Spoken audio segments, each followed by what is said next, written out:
6 a.m. here on Smooth 98.1. The Smooth Breakfast Show. Lagos, you're tuned in and listening to Smooth 98.1. Freshly pressed breakfast, Thank the you. locker room, and more. The Smooth Breakfast presents the headlines, the stories, the news, in-depth analysis, of national current affairs. Freshly pressed Studios on live. Smooth Mics are up. 98.1.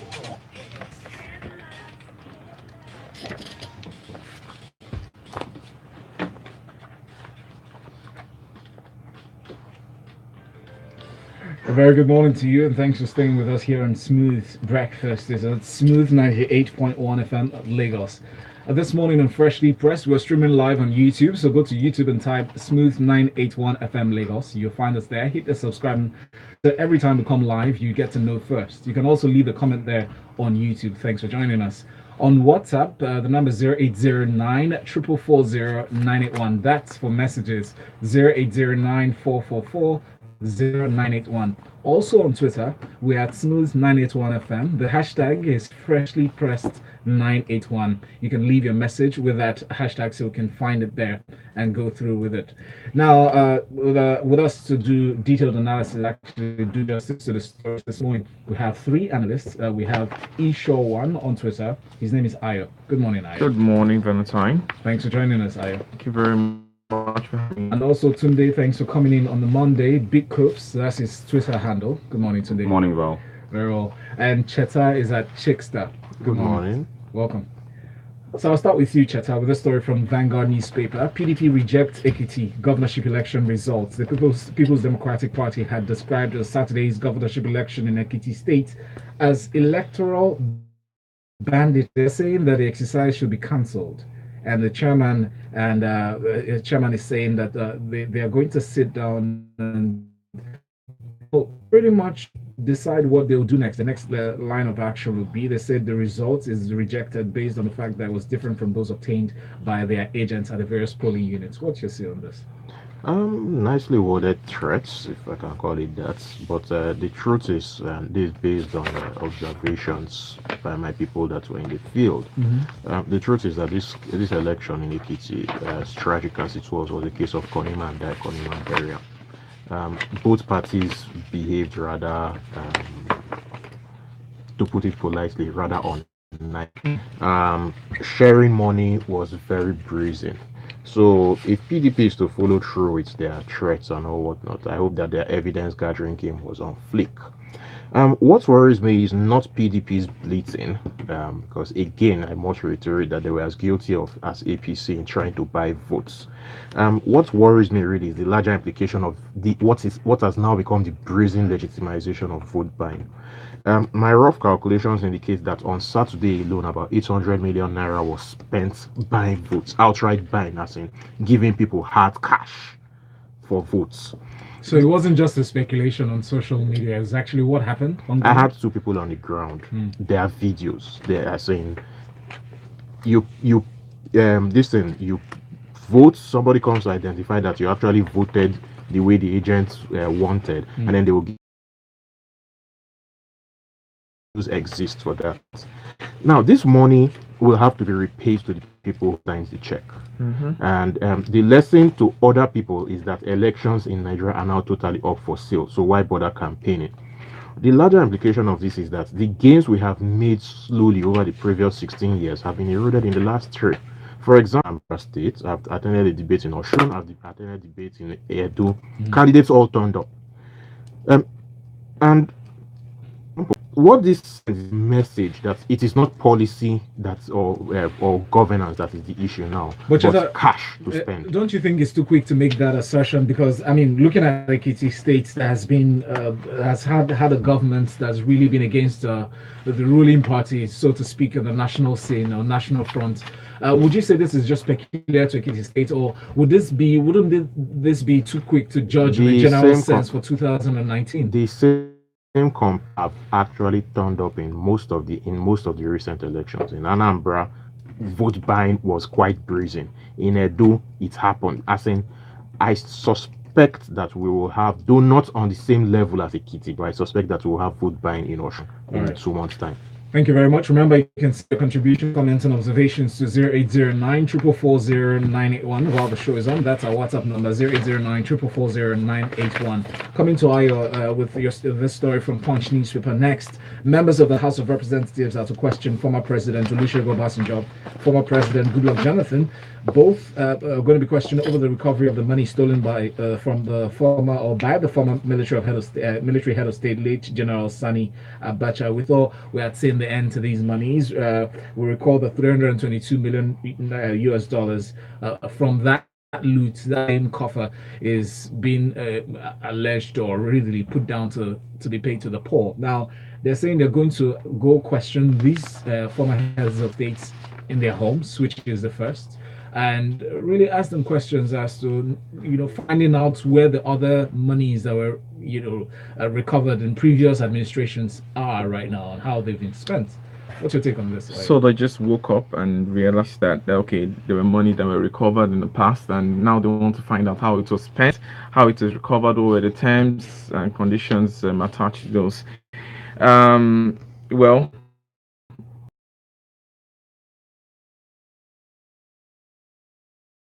being elected into office, but you just wonder why it took so long for them to think about doing this. Now, there's Freedom of Information Act that was signed in 2011, so normally this kind of information should be given out to the public. But they are saying, however, the committee will summon the Minister of Finance, Ayo Esho, the Attorney General of the Federation, also the CBN governor, because they are trying to accord the two former leaders due respect. That's fine. I think it's okay for us to know exactly how this money was spent. It's a good thing for us to do. Let's see how the findings will come out. And do you reckon they would have any findings, any tangible findings that would lead you to? Expect them to have. You expect them to have, and it's not out of the ordinary for them to be requesting for this normally. The only problem is why, after all this while, all the recoveries have been done all this while, why is it just now that? Because according to this report, there was no record from previous administrations. I think it's more like there's no open record. I'm certain that there has to be some form of record. Where is it? Yeah, that's the thing. So now they want us to know exactly how it was spent. So it's a good thing. I'm just wondering why it took so long. Anyway, thank you very much, Ayo. Yes, if it's not open, there's no record, sir. Yeah. No. There's a difference between open record and closed record. You see why when people want to return money to us, say that they want to oversee it and see that it goes directly into infrastructure projects. Yeah, it's a good thing. I think it's a good precedent. When you also, trust a child with money, what do you do? Well. Tunde, I'll come to you next to this one from this newspaper. Federation account stakeholders move to stop NNPC from remitting all royalty. So to check the controversy associated with the Nigerian National Trade Corporation (NNPC's) remittances into the Federation account, stakeholders in the Federation Accounts Allocation Committee, otherwise called FAAC, are moving to stop the state oil company from collecting and remitting royalties accruing from oil and its likes. Now, FAC has also unveiled plans to probe 90 billion naira allegedly underpaid by the Federation accounts by the Federal Inland Revenue Service. In recent reports, we've seen funds that are supposed to be going back into the National Treasury. Why is this happening, and what's the implication of this story? Why is that? Well, I'm not even sure that is the term that is apathy on the part of the agencies, or it's issues like this, not remitting what people expect, and then it's difficult to unravel because it's the general lack of transparency. Federation account, the FAC, and the committee, that committee has been in the news a lot because it's from there that our states get their monthly stipend or subsidy, whatever it is that you want to describe it as. And the states are hungry, so you can see why there's a lot of noise because just not enough is coming in, and payments are overdue. So now part of the recommendation, so they say the NNPC is under remitting, and part of the recommendation they're saying is to stop the NNPC from collecting these royalties. and remitting to the Federal Inland Revenue Service. And I wonder how much, I wonder how useful that would be. I mean, if you were to just analyze I don't know if it would be worse off, right? Because if someone owes you money, it's probably best to collect what you can as you can, right? As opposed to saying, you know what, stop paying me until you can sort yourself up. But then again, it's still it's not clear to me from what I know and in reading the story itself, who is supposed to collect. Is it from the IOCs, International Oil Companies? Is it the NNPC or is it DPR? It wasn't clear to me before the story, and it's still not clear. The story doesn't make it absolutely clear. But one thing is certain, that whether it's the NNPC, DPR, across our agencies, there isn't enough transparency. So the story says there's shortfall, but then it further down highlights that it's an alleged shortfall. So it's not like records as to, okay, this is what came in, and then therefore this is what should be remitted to us. It's still alleged, which then indicates the murkiness of the books. Is not transparent. Nobody really knows. Nobody really knows how much oil. The whole chain is murky. How much oil the IOCs lift, to how much they remit to us, to how much you finally get, and how much goes into the Federation account. Everything is murky. For agencies that are supposed to be sensitive enough and handle large sums of money that really contributes largely to our GDP. Election time, piggy bank time. It's funny how the records are not taken as seriously as they should. No, they are. This is when things happen, either by omission or commission. Yeah, around here is more commission. We move on now. Thank you very much for that one. Quick message here on WhatsApp from Shegun. Shegun says, when will PDP take the blame for running a shoddy campaign? It was all about Fayose, not about his deputy, and not about the achievements of the administration.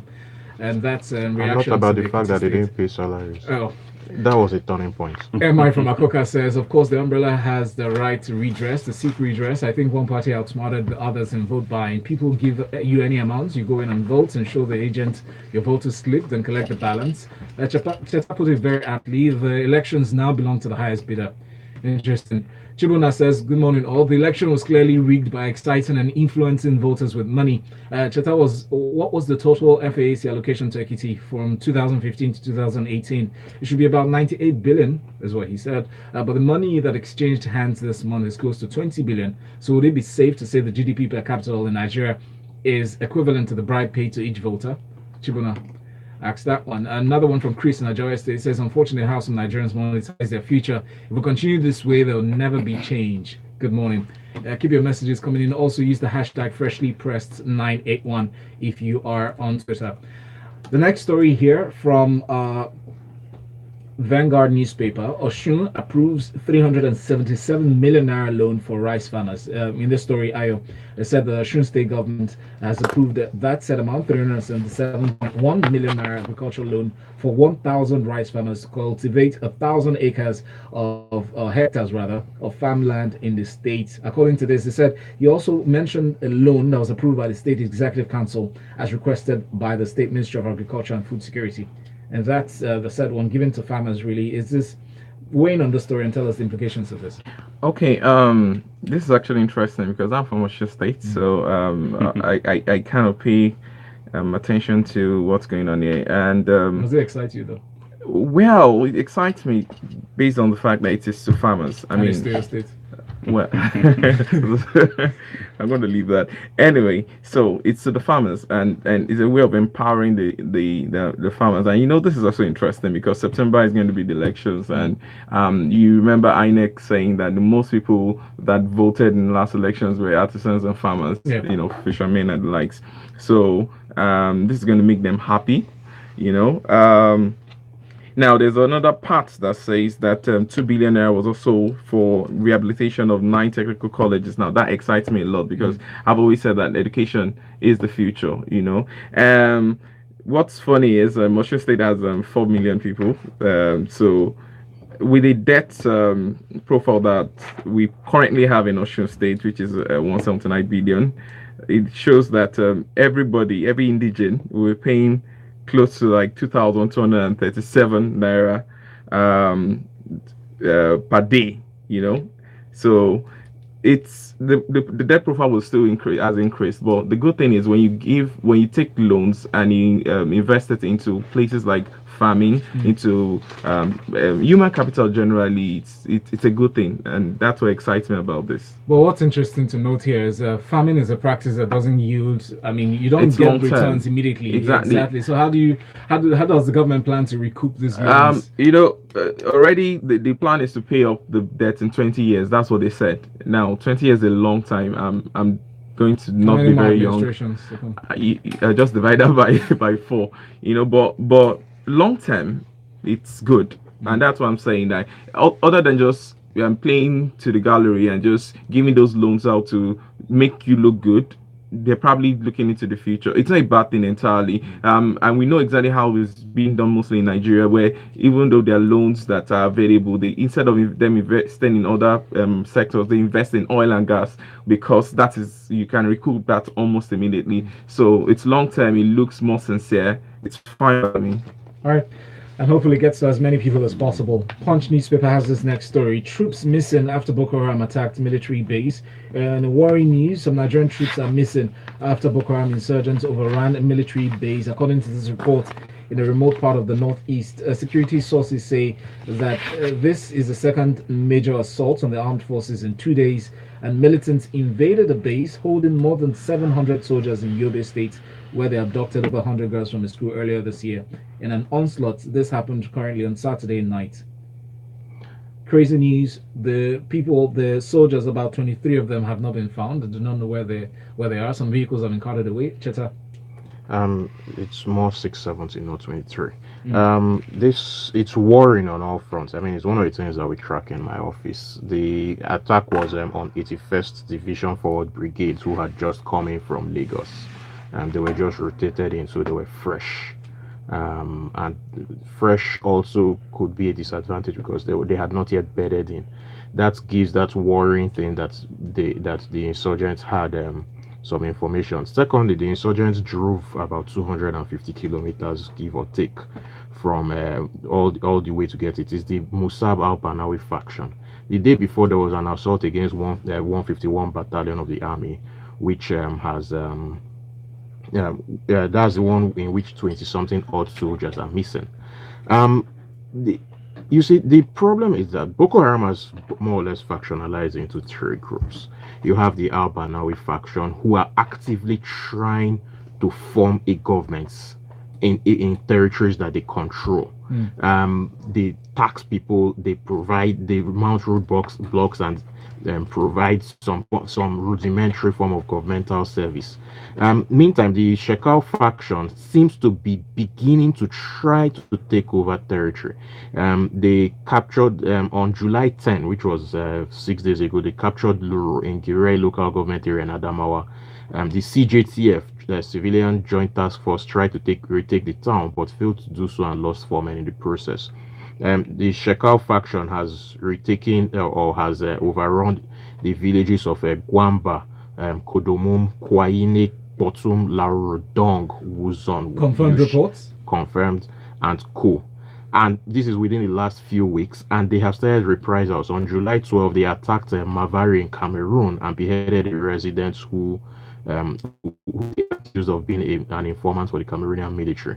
Now, if you look at a map, you will see that this straddling thing, it's along, and this is what worries me a lot. There's an entire, all the way from the Lake Chad down, there are so many conflicts along the Nigeria-Cameroon border, and the risk is that all of them will merge into one big super conflict. You have the Boko Haram thing, which is by no stretch of the imagination over. You have the pastoral conflicts. I mean, in Taraba State, just by the border there, there's a lot of nonsense happening right now. You have clashes between communities that are bordering, that are straddling Cross River, Ebonyi, and Benue, and then you have the Ambazonia thing in Cameroon. All of these are along. It's a line, and it's time for us to stop the news blackout, stop pretending that this thing is not happening, and actually do something about it. Thank you very much, Cheta. On Twitter, we have this message from Dakpo Olua. He says, Osun approving this money is clearly election spending, talking about the loans given for agriculture. On WhatsApp, we have one from Yinka. Yinka said, Cheta, sorry, what do you expect them to talk about at this debate regarding the Ekiti elections? I'm sure that's what he's referring to. So what policy can you come up with in a state that is not financially viable? The only thing I keep reading on my timeline is that Ekiti is now federal Peking, hence it's a free pass to Aso Rock. Left for me, I'd rather have a state administrator than a governor for some states in Nigeria. I'll have another one from Ando says, I'm really pained by the attack on our troops in Borno. I know a good number of them. They all belong to the 81 Division Nigerian Army at Bayami Street in Lagos Island. They left Lagos just recently to reinforce a contingent in Borno. Yobe, actually. Okay, that's Yobe then. Thank you very much. We'll move on very quickly to another story. Ayo, this one is for you from New Telegraph newspaper. China's oil firm to invest $3 billion in Nigeria. So that's set to be the highest in the history of the company's external funding for operations in the world, leading a team of top government functionaries or offshore and oil gas operations in recent times. This set amount really, how is it going to be applied, and what do you make of the story? Well, it's a good thing. It's yet to be done, but it's on the way, so that's good. SNOC has a lot of interest in Nigeria, and that's a good thing.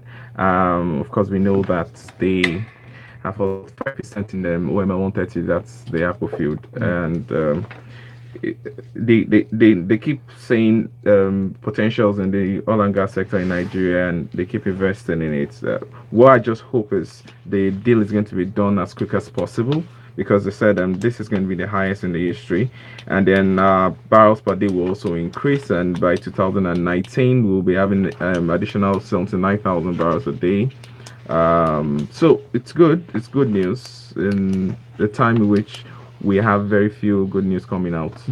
We take as much as possible, and we are happy about it. Well, guys, feel free to weigh into the story, because I'm seeing that in recent times there's been an increased amount spent by Chinese companies, really increased interest, it seems, into Nigeria, and not looking at it with a political undertone, but for a company like this, for instance, that decided to suspend or suspend their trading on the stock markets in Hong Kong, coming to Nigeria to invest. But SNOC has been here for a while, so it's not like it's new. We've had a good relationship with them, and they have 5% of Apple. Like I said, they have the largest percentage.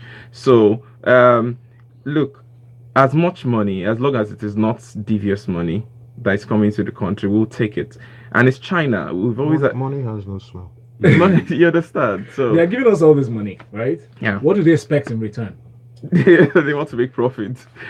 Yeah, they want to make profit. See, it's a win-win situation, and when you have a company like SNOC, it's not just anyhow kind of company. Okay, coming into the country, I'm not saying we shouldn't raise any eyebrow. But it's good. What we need to be sure is the terms and conditions of this agreement that we're going to have, is it going to favor Nigeria on the long run? That's what we should be looking at. Exactly. That's the point I was going to make, that it's good whenever anyone decides to invest in us, but how much of the proceeds, how much of this investment will actually filter down into the economy and into the people, right? Are they coming with... You want to look at the lesson of the Mombasa ports. That's one. One good thing about...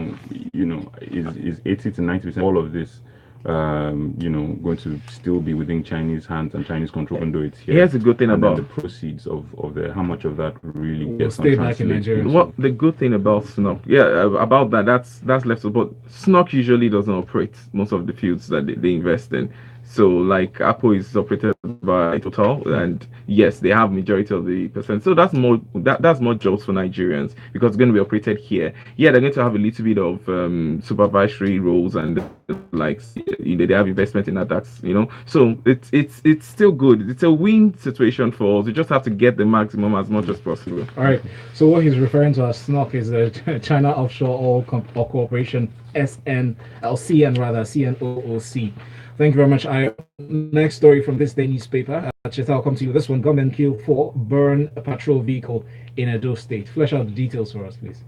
Apparently in Sabongida, 4 policemen were killed yesterday by gunmen. They were attacked, their vehicle burnt, they were burnt inside, and their guns were taken away. And it's part of a worrying trend. It's an increasingly worrying trend. My organization has a security tracker, so we track security incidents all over the country. And since I returned from holiday, this is the 6th such attack on policemen that has been covered by security tracker. 3 in the FCT, killing. The first killed 2 policemen, the second one killed 7 policemen. That was widely reported in the news, and the third one killed 4 policemen. The 2 outliers were not reported, but the one with 7 policemen was reported. There's been 1 attack in Sokoto, 4 policemen were killed. There's been 1 in Benue, 3 policemen were killed, and then this one killed 4 policemen. And in all of them, their guns were taken away. I know that there's also some open season, some sort of open season where policemen have the amount of ill feeling that people towards the police, but it's a short-sighted ill feeling. The fact of the matter is, if law enforcement has open season on them, then it's terrifying by any stretch of the imagination. It speaks to a complete failure of intelligence gathering capability of our police. It speaks to the inability to secure themselves, and it means that at some point they have arms too. They will lash out. So we will not be secure in our own homes. The very people who are meant to secure us will lash out against the general population because they don't know who. I mean, but Cheta, here's an important question to ask. The leadership formations of this, leadership of this security, while this was happening, They've come to make statements, the AIG, that's all. The commissioner of police was in Ekiti for the governorship election in another state. Well, he had to obey orders.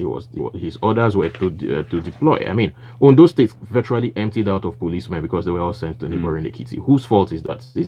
It comes from the chain of command. See, there are so many problems with this Abuja central role of police. Yes, there are terrifying things that could happen with state police. Imagine if it was a fire chief, for example, that was in control of the police in Ekiti. There are terrifying things that could happen. But at some point, we have to talk about this failure of intelligence is because the policemen are not local. Muscle to abide the federal government. A quick one here from Punch newspaper. London operation Oando PLC and Whitmore Assets Management Limited belonging to Nigerian businessman Wale Tinubu and his partner Omamofe Boyo. Today, what's your take on this? Okay, so it's pretty straightforward. The 2 companies belong to Tinubu. Wale Tinubu.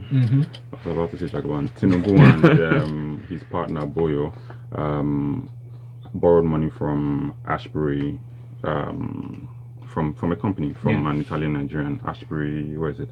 Well, it just says Ashbury. To the tune of 470 million, 130 million, and then 80 million USD.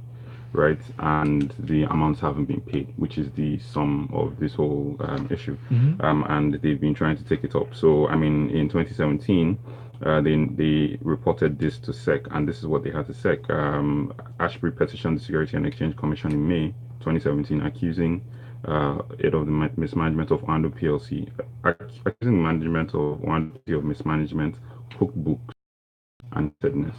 I mean, and from the outside, it's not so hard to see that it's not far from the truth.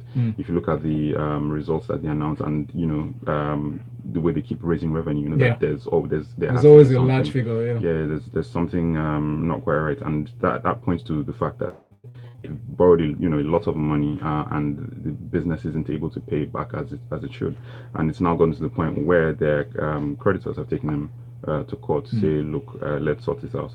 This is being here. I mean, this is where the fine detail of contracts are important. So in signing this contract with them, they included a clause that arbitration. Okay, let's see if we can follow this story very closely. But special thanks to all of you. Unfortunately, that's the much we can take from the stories today. Make sure you go back to youtube.com/smooth91 FM Lagos for a recap of today's edition of Freshly Pressed 981.